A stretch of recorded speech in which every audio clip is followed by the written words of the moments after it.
2014年，王菲和张一白继《将爱情进行到底》主题曲《因为爱情》后的第二次合作，为电影《匆匆那年》演唱同名主题曲。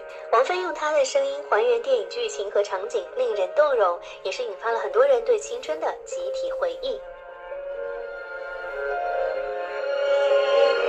赶到前线，用电影胶片记录我志愿军与朝鲜人民军的英勇战绩。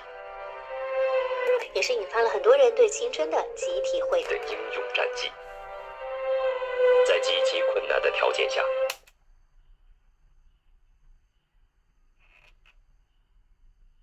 これが変わらしいですよ。言ってくれたんですよ。もうこれはもう僕にとっては宝ですね。いまだに僕の時は HOT100 オープニングには必ずジェームズ・ブラウンの声が入ってます。手を切れよ100っていうのはあれは今は亡き偉大なるジェームズ・ブラウンなんですね。